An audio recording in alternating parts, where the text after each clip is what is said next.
This is Jared Horak for today's RacingDigest.com, and my Today's Racing Digest video series continues Saturday, December 7th, 2019. It's Cigar Mile Day at Aqueduct. We're going to look at all 6 stakes races, and I'm going to give out my top win choice for each of those stakes races. Let's just dive right in. Let's do the second race from Aqueduct, the Winter Memory Stakes, a mile and a 16th on the turf course. My top 3 contenders in here, starting with my third contender, is number 5, Tuned at 7-2 morning line. She got pace help in her U.S. debut for trainer Graham Motion, and she rallied nicely and she won that race.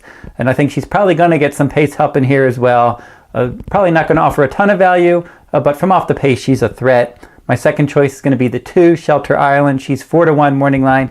Now, she chased slow fractions and she won. That was in a Belmont turf route at this distance on September 21st. And then the second and the third place finishers came back to flatter her when they won their next start.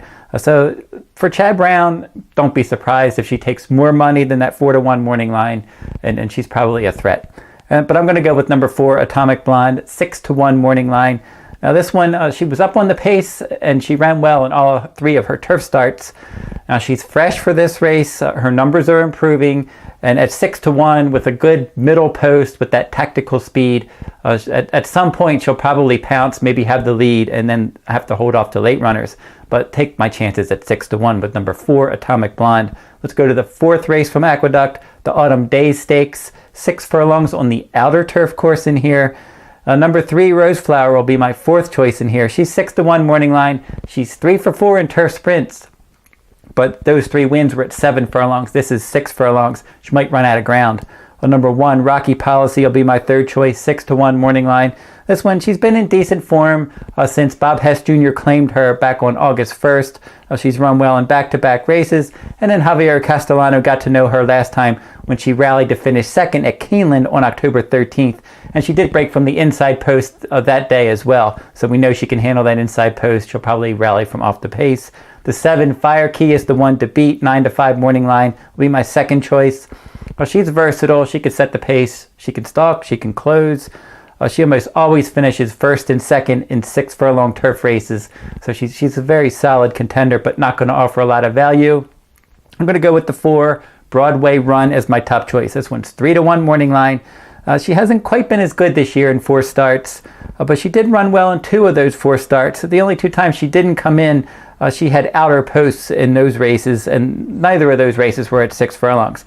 So now she drew a good post. She's taking the blinkers off.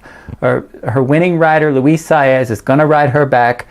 She's fresh. This 4-year-old filly ran 3 times in 6 furlong turf races, and she finished 1st or 2nd in all 3 of those races. So I think that she has a decent shot in here to bounce back, and she's not the favorite. And at 3-1 morning line, if that holds up or it's a little higher, I'll certainly take my chances with number 4, Broadway Run. Now let's get into the graded stakes portion of the program, beginning with Aqueduct Race 6, the Grade 3, Go for Juan Stakes, 1 mile on the main track. And this is going to be our Fast Figs Spotlight race. And if you've been watching these videos, the Fast Figs for today's Racing Digest, it's a combination speed figure, class figure, all rolled into one. Very profitable number. They've had a lot of luck with the Fast Figs at today's Racing Digest. You can learn more about the Fast Figs in the description in this video, or you can go over to today'sracingdigest.com to learn more. And if you want the Fast Figs for this card for Aqueduct Cigar Mile Day, the Fast Figs will be $3 for that full card.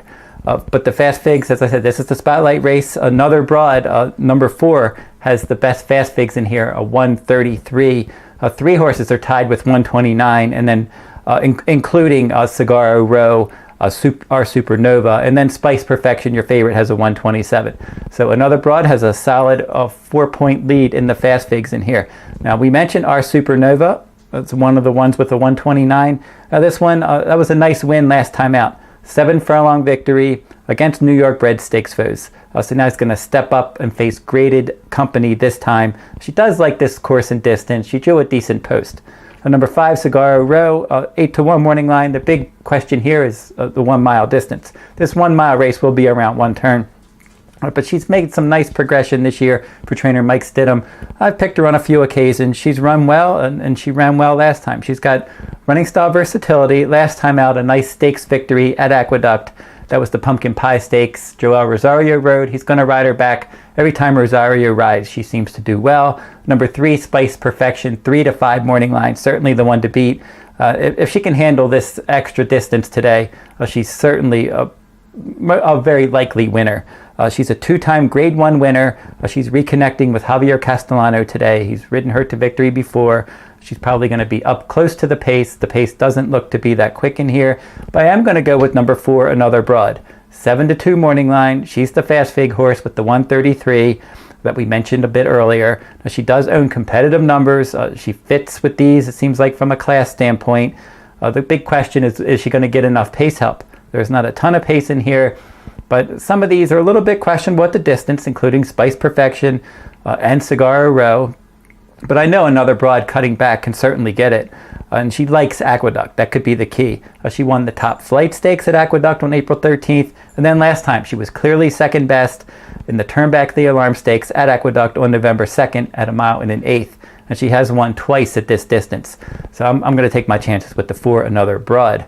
Let's jump to Aqueduct Race 8, the Grade 2 Demoiselle for 2-year-old fillies, 1 1/8 miles on the main track in here. And we'll give out my top 3 in here. My third choice is going to be the 10, Daphne Moon, 8 to 1 morning line. I liked her last time, but she didn't run well. But in her debut, she went last to first at 7 furlongs on August 4th. It's not easy to win 7 furlongs first time out, but she did just that. And then I thought she got the wrong setup in the Frizette Stakes. The speed kept going. There wasn't a ton of pace, and she really didn't run her best race. But Jose Ortiz is going to ride back, and I think that she has a decent shot if she can get a bit more pace help. The 2, Medine, 7 to 2 morning line. She exits back-to-back victories. Those were 1 mile races around one turn. She's bred to get this 2-turn distance. She seems like she's one that's on the upswing, and I think that Medine, number 2, is a solid threat to finish somewhere in the top 3. But I'm going to go with the 5, Alondra. 4 to 1 morning line for trainer Shug McGahee. This one's been part of my Kentucky Oaks 2020 list since I started that list in September.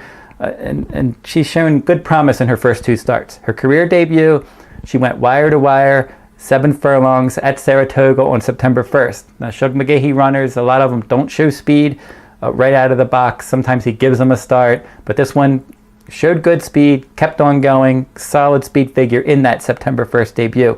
And then in the Alcibiades, she wasn't anywhere near the lead there. She stretched out, Grade 1, second time out. But she did make a long, sustained run to finish 3rd there.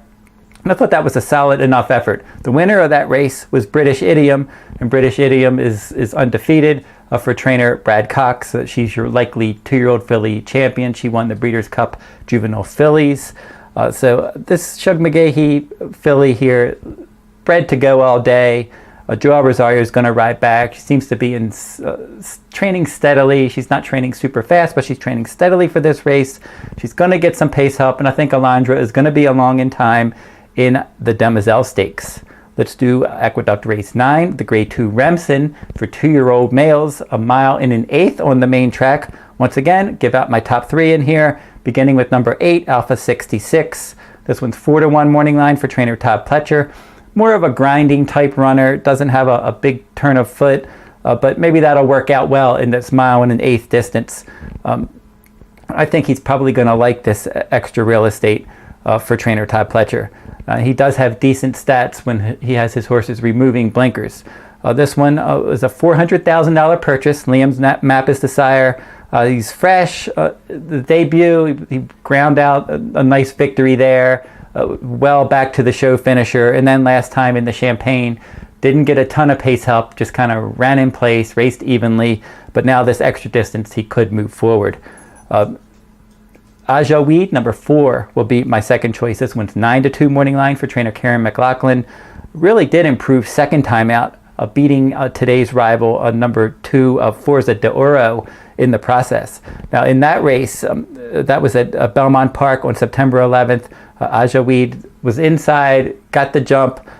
Forza Di Oro blew the break that day, made a big move, and then flattened out a bit and finished second. Aja Weed won that one easily. And then he came back and ran in the Breeders' Futurity Stakes, and he didn't really move forward. He was beaten 11 lengths. He finished 4th, passed some tired rivals. I don't think he's going to have any problem with this distance. He's kind of, I think he's a little bit like Alpha 66. Doesn't have a big turn of foot, but he'll just keep plugging away, and I wouldn't be surprised if he ran well. But I'm going to go with the 2 of Forza Di Oro here. It's 3-1 morning line for trainer Bill Mott. As I mentioned, in that debut on September 11th, he blew the break there. A solid enough second. It was much better second time out. He tracked a slow pace, and he won that race easily. That was at Belmont Park on October 26th. So I think he's bred to get this distance. I think the key here could be that inner post because there doesn't seem to be a ton of pace, and maybe he can track a slow pace again and just outlast the saving ground. So number 2, Forza Di Oro, is going to be my top choice in the Remsen. Finally, Aqueduct Race 10. The Grade 1 Cigar Mile, 1 mile on the main track, and let's just mention some of the contenders in here. Beginning with number 1, Whitmore. He's one that could take money. He's 8-1. And if you look at his numbers, his class, he's certainly a fit here. But he's a 6 furlong specialist. He's going to have to go a couple furlongs further. Hasn't won in a while. He's been running okay. I just don't think he's quite as good now. I don't think this is his best distance. He maybe will get some pace help. He could hit the board, but I'm going to try to beat him at this 1 mile distance. You have a couple horses for trainer Chad Brown, a number 8, Network Effect, 15-1, and then 15-1 Looking at Bikinis as well. They're both lightly raced. They're both coming off victories against Allowance Company. Either of them could step forward here, but they're going to definitely have to step forward. But I wouldn't be shocked if either of them did well. Network Effect, he did win at this course and distance on November 10th, coming off of a long layoff. And then Looking at Bikinis is 3 for 3 around 1 turn. Now we'll start to get to the top 3 and the big runners in this race. The 5 Maximum Security is going to be my 3rd choice. 3-2 morning line, 4 for 4 around 1 turn. He's going to be up on the pace here. He certainly likes to win races. He's going to have to improve a little bit because another 3-year-old Spun to Run has been running a bit quicker. But Maximum Security has just been so steady. He just kind of goes out there. He runs his early pressing race. He just tries so hard every time, and he's typically finishing first. But he's kind of running the same number every time. He's going to have to step forward here if he's going to beat my 2nd choice, the 6 Spun to Run, and he's 5-2, and I wouldn't be surprised if he took more money than that, especially because he won the Breeders' Cup Dirt Mile last time out. Now, Maximum Security did beat him in the Haskell, but Spun to Run's been running faster in his last few starts, so he's much improved, whereas I said Maximum Security is kind of just running the same solid numbers every time. And Spun to Run drew outside of Maximum Security, so that could be key. They both have early pressing speed. They're both going to be forwardly placed. And maybe Spun to Run's the now horse over Maximum Security, but they're both solid win contenders in here. I'm going to go with the 2 Bal Harbour. I don't think he's the most likely winner. He hasn't won a race this year even, but he's been very consistent hitting the board. He's 8-1 morning line, and I just think that he could fall into the right trip. The horses around Bal Harbour, the horse towards the inside, and then the others around him, they're closers. Like Whitmore's the 1, and then Bal Harbour's the 2. So Whitmore's not going to show any speed. We mentioned Spun to Run and Maximum Security. They'll both show speed, but Bal Harbour down on the inside is just going to be lurking behind the speed horses, saving all the ground. He just might sit the right trip. That's kind of how I envision this one. And I like his ability to finish in the top 3 because he's just finished in the top 3 so many times. So I'm going to see him running a nice forwardly placed trip behind the speed. I hope the speed comes back a bit. I really like him to finish somewhere in the top 3. So that's really the key here. I just want him to get somewhere in the trifecta. And I'll think, especially even if Spun to Run or Maximum Security win this race, if I can get Bal Harbour somewhere in there, maybe I can hit the exacta or the trifecta in this race. As I said, he's winless in 6 starts this year, but he finished 2nd or 3rd 5 times. He's run against Grade 1 company. He's just been so solid.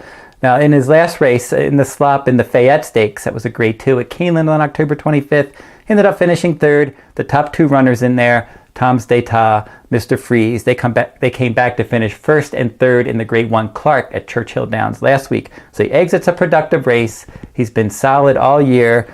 He's won at this 1 mile distance before, and he's going to offer some value. He's 8-1. He could be higher than that for sure. So we'll go with Bal Harbour as the value top choice, but I think he's got a better chance to hit the board, but we will go with him. So that will wrap up the look at the 6 stakes races from Aqueduct on Cigar Mile Day. If you like this video, give me a thumbs up, subscribe to my YouTube channel, make some comments in the comment section. Who do you like in some of these Cigar Mile stakes races at Aqueduct on Saturday, December 7th? And again, that'll wrap it up. If you want the complete digest, go over to todaysracingdigest.com to get that Cigar Mile digest. Fast figs are there as well. My full cards are on hiatus until Santa Anita's opening day on December 26th. And that will wrap up this week's video. I'll be back next week with another stakes race from around the country.